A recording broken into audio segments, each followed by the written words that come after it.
ராத்திரி ரொம்ப நேரமா போன் போட்டுட்டே இருந்தேன், எடுக்கவே இல்ல. எங்க போயிருந்தீங்க? சித்தரைவில் ஒரு பஞ்சாயத்து, நீங்க தானே வரணும்னு இருந்தாங்க. அதை முடிச்சு விடுறதுக்கே நேரமாகி போச்சு. அசதியா இருக்கு, நான் படுக்கிறேன். யாரு வந்தாலும் எழுப்பிடாத, சரியா? ஊர் வேலையெல்லாம் இழுத்து போட்டுக்காதீங்கன்னா கேக்குறீங்களா? எவ கண்ணு பட்டுச்சோ?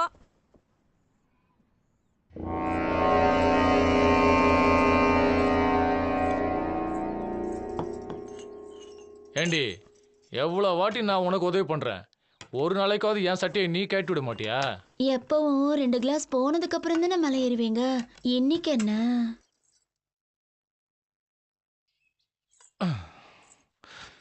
என்னத்தை சொல்ல, என் பொண்டாட்டிக்கிட்ட காசு இருக்கு, சுகம் இல்லை. உங்ககிட்ட சுகம் இருக்கு, காசு இல்லை. என்கிட்ட இல்லைன்னு யார் சொன்னது? உங்ககிட்ட இருக்கிறதெல்லாம் எனக்கு தானே.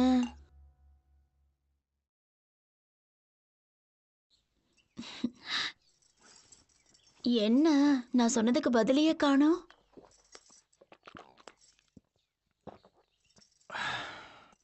உன் உடம்பு மாதிரி உன் பேச்சும் பெருசா இருக்கடி. நான் என்னத்த பெருசா பேசிட்டேன்? உங்களுக்குன்னு இருக்கிற வீடு தோட்டத்துல எனக்குன்னு ஏதாவது எழுதி தர மாட்டீங்களா என்ன? ஏந்தாங்க.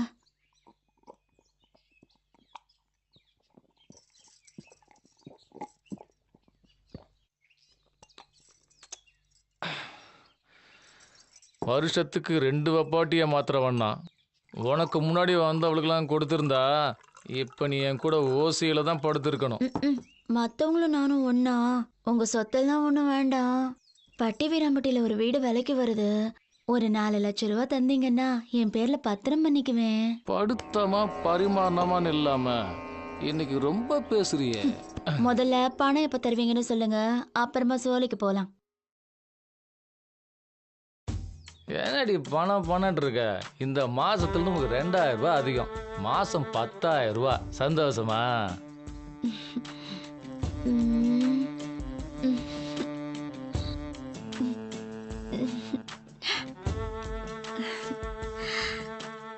நீங்க பணத்தை எப்ப வேணாலும் கொடுங்க, எனக்காக இந்த பத்திரத்துல கையெழுத்து போடுங்க.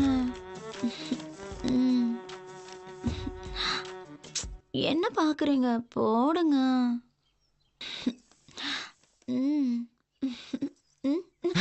திருட்டு முண்டை, எத்தனை பொம்பளிட்ட படுத்து எந்திரிச்சிருப்பேன் நானு.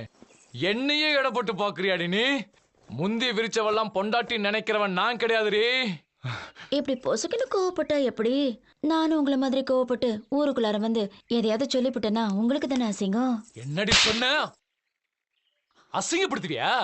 மானத்துக்காக உசுர விடுற கவரிமான் ஜாதிகளடினா, மானத்துக்காக உசுரையே எடுக்கிற ஜாதி. ஊரை காலி பண்ணிட்டு உசுரோட ஓடி போயிரு.